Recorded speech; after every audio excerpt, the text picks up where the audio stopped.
Hi, this is Carlos Diaz, Library Associate at St. John the Baptist Parish Library, and this is a book talk.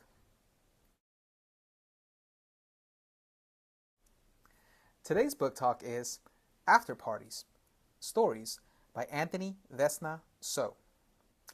Seamlessly transitioning between the absurd and tender-hearted, balancing acerbic humor with sharp emotional depth, Afterparties offers an expansive portrait of the lives of Cambodian-Americans. As the children of refugees carve out radical new paths for themselves in California, they shoulder the inherited weight of the Khmer Rouge genocide and grapple with the complexities of race, sexuality, friendship, and family. A high school badminton coach, failing grocery store owner, tries to relive his glory days of beating a rising teen star player. Two drunken brothers attend a wedding after party and hatch a plan to expose their shady uncle's snubbing of the bride and groom. A queer love affair sparks between an older tech entrepreneur trying to launch a safe space app and a disillusioned young teacher obsessed with Moby Dick. In the sweeping final story, a 9-year-old child learns that his mother survived a racist school shooter. With nuanced emotional precision, gritty humor, and compassionate insight into the intimacies of queer and immigrant communities, these stories deliver an explosive introduction to the work of the late, great Anthony Veasna So. Themes are race, immigration, legacy, and family friendships. And that's it. What we have here is a fine collection of stories from a truly gifted storyteller that didn't get a chance to fully reach his potential. Alas, he passed away untimely right before the publishing of this book. This book was published back in August of 21. And it's a great story. It's well, what can I say? It was published in 2021, 3 years ago, August. This has been in my TBR, to be read pile, and I just got around to it.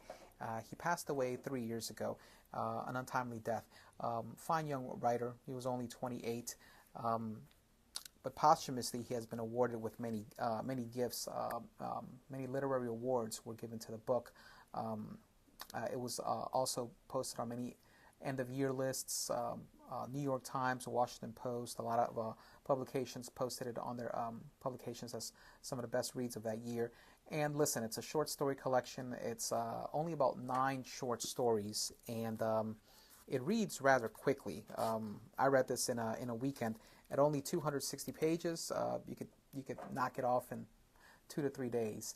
It's we're still in the dog days of August, so it's hot outside. So if you want to stay inside, cool, grab a good book to read, I definitely recommend it. It's readily available for you to check out at your library. There's a copy at the Reserve Branch, and also when I show you the print publication, it gives me a chance to plug Libby.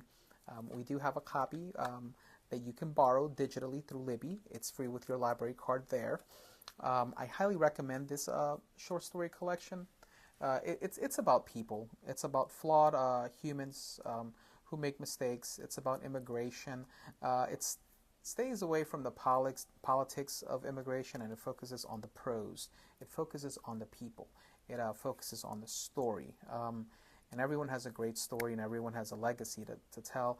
And it also it gives a voice to the voiceless, those marginalized communities that live on the edges of society. It's a great book. It's a great read. I highly recommend it.